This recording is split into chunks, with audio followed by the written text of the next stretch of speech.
your daily dose of English fluency.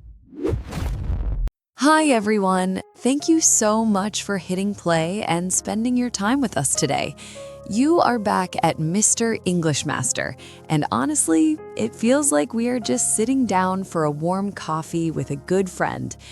I'm Sarah, and sitting right here, looking a little bit nervous just thinking about today's topic, is Alex. How are you, Alex? Oh, Sarah, you know me too well. Just talking about this makes my heart beat a little faster, but I am doing well. I'm really happy to be here because I know how much this topic matters to our family listening at home. It really does. You know, I was reading a study recently that said many people fear public speaking more than they fear death. Can you imagine that? They would rather be in a hospital than on a stage. Honestly, some days I agree with them. Listeners, let me ask you a question. Have you ever stood in front of a group? Maybe it was just a few people at work or a big audience, and suddenly your legs started to shake. Your throat felt as dry as a desert, and your mind just went blank. I think every single person listening just nodded their head, Alex. It is a universal feeling. We call it public speaking anxiety, but the scientific name is glossophobia. It sounds like a scary monster, doesn't it? It really does. But today, we aren't just going to give you tips. We want to go deeper. We want to talk about why we feel this way, why our bodies react like there's a tiger in the room, and how we can finally find our voice, especially for our master family who are learning English, because speaking a new language in public feels like a double challenge. Exactly. It's like being on a stage, but the stage is also moving. So Alex, let's talk about that feeling. Why does the brain do this to us? Why does it inhibit our ability to speak clearly? Inhibit. That's a great word to start with. Let's look at it. To inhibit means to prevent something from happening or to make it happen more slowly. It's like a stop sign in your brain. For example, fear can sometimes inhibit our ability to think logically during an exam. And when we stand in front of people, our brain sends a signal to a tiny part called the amygdala. It's our internal alarm system. It thinks we are in danger. Even if the audience is just friendly people, the brain says, "Run, hide." But you can't run. You have to stand there and give your presentation. And that is where the fight or flight response kicks in. Our body fills with adrenaline. Adrenaline. Let's explain this one. Adrenaline is a chemical your body produces when you are stressed, excited, or afraid. It gives you a sudden burst of energy. For example, the athlete felt a rush of adrenaline just before the race began. Right, but when you're on a stage, you don't need to run a race. You need to stand still, so that energy has nowhere to go. That's why our hands shake and our legs tremble. It's just extra energy with no exit. That is such a good way to put it. It's not that you're weak, it's just that your body is trying to save you from a danger that isn't really there. But Alex, there's another reason we feel so much pressure. It is called the spotlight effect. Oh, I have felt this so many times. The spotlight effect is a psychological phenomenon. It's when we believe that people are noticing our mistakes much more than they actually are.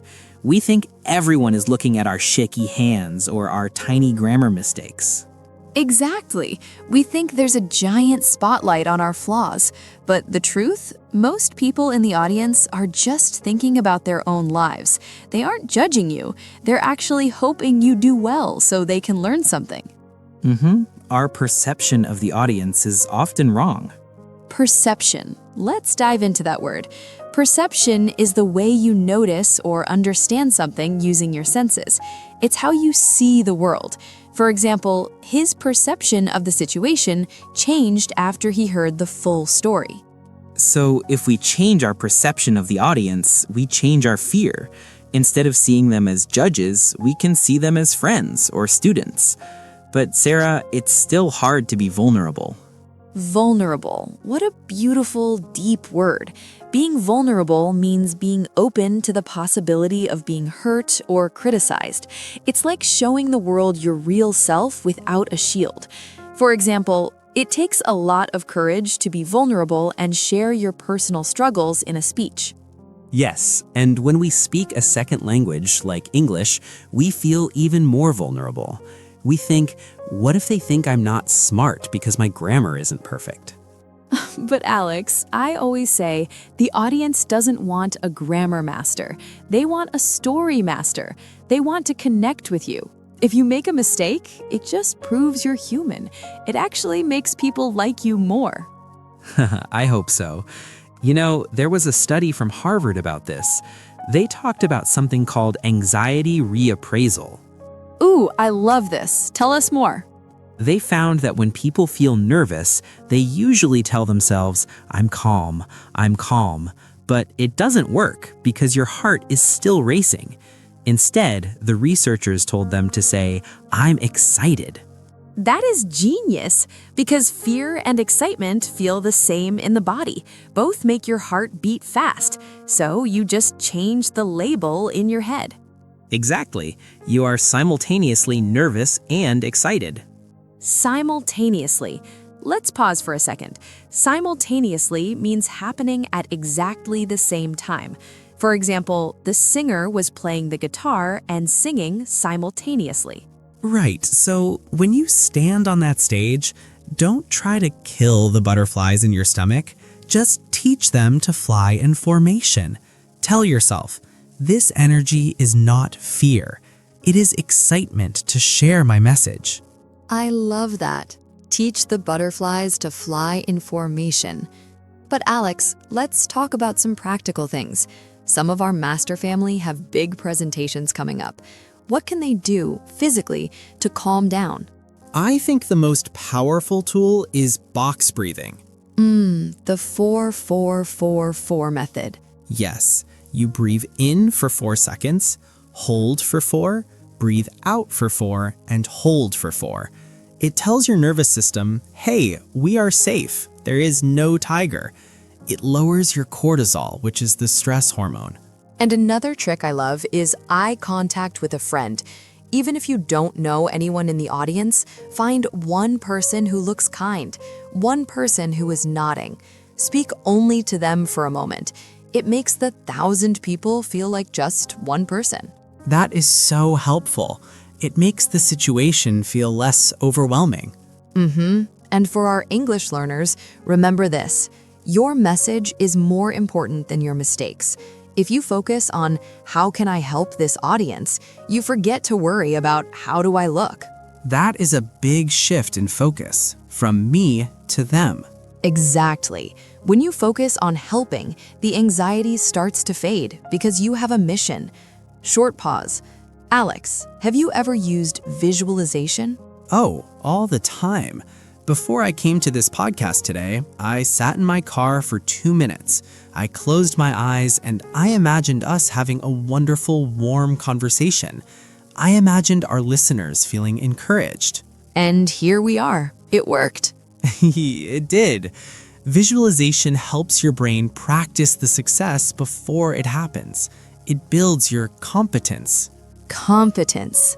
Let's look at our final big word. Competence is the ability to do something successfully or efficiently.